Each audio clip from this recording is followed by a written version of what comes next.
આમોદ નગરપાલિકામાં પ્રમુખ ઉપપ્રમુખની ચૂંટણી યોજાઈ, જેમાં કોંગ્રેસના મહેન્દ્રભાઈ દેસાઈ પ્રમુખ અને સાજિદ અલી ઇકબાલ રાણા ઉપપ્રમુખ તરીકે આરૂઢ થયા હતા.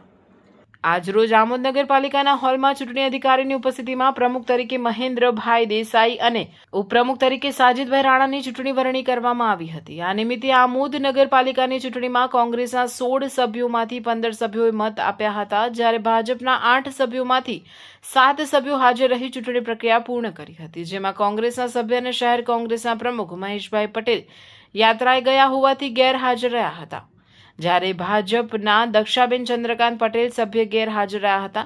આ પ્રસંગે આમોદ નગરપાલિકાના કોંગ્રેસ ભાજપના સભ્યો, મુખ્ય અધિકારી, ચૂંટણી અધિકારી તેમજ આમોદના નગરજનો મોટી સંખ્યામાં આમોદ નગરપાલિકા ખાતે ઉપસ્થિત રહ્યા હતા, જ્યારે સમગ્ર ચૂંટણી પ્રક્રિયામાં કોઈ અનિચ્છનીય બનાવ ન બને તેના પગલે ચુસ્ત પોલીસ બંદોબસ્ત ગોઠવી દેવામાં આવ્યો હતો. પ્રમુખને ઉપપ્રમુખ તરીકે જે અમારી પર વિશ્વાસ રાખેલ છે તેને અમે સંપૂર્ણપણે નિષ્ઠાથી આમોદ નગરપાલિકાનો વહીવટ કરીશું એની હું ખાતરી આપું છું. સૌથી મોટા કયા કામની તમે અગ્રતા આપશો? તો અમે ચાર્જ લઈશું. ચાર્જ લીધા પછી બધી જે અમે અગાઉ હું પોતે સદસ્ય તરીકે હતો જ ને અમે લેખિત આપેલું જ છે, એની અંદર જે જોઈશું ને એની અંદર જે તળાવ બ્યુટિફિકેશન છે, પછી સોલર પેનલ છે, તેને લઈને આગળની કાર્યવાહીને કોર્ટ લગીને દેવાની તૈયારી અમારી છે.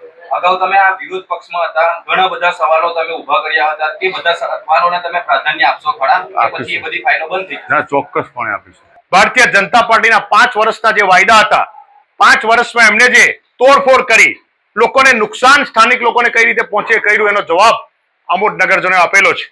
ત્યારે કોંગ્રેસની નેમ છે કે કોઈને પણ, વિરોધ પક્ષને પણ કોઈ નુકસાન ના થાય ને જે સાચું છે ને સત્ય છે તે કોંગ્રેસ કરશે.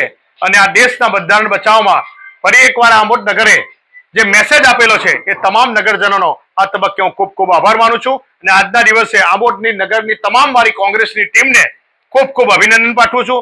સાથે સાથે ચૂંટાયેલા પ્રમુખ, ઉપપ્રમુખ અને કારોબારી અધ્યક્ષને દિલથી અભિનંદન પાઠવું છું. આજના દિવસે આમોદ શહેર કોંગ્રેસ પ્રમુખ ગેરહાજર છે, તેની પાછળનું કારણ? આમોદ શહેર કોંગ્રેસ સમિતિના પ્રમુખ ચૂંટાયેલા પ્રતિનિધિ બી છે. અમારી સ્પષ્ટ બહુમતી છે. ચૂંટણી પહેલા એમનું બુકિંગ હતું, ત્યાર પછી ચૂંટણી તારીખ ડિક્લેર થઈ, અગાઉ એમનું લખ્યું હતું. ધાર્મિક યાત્રા પર ગયેલા છે.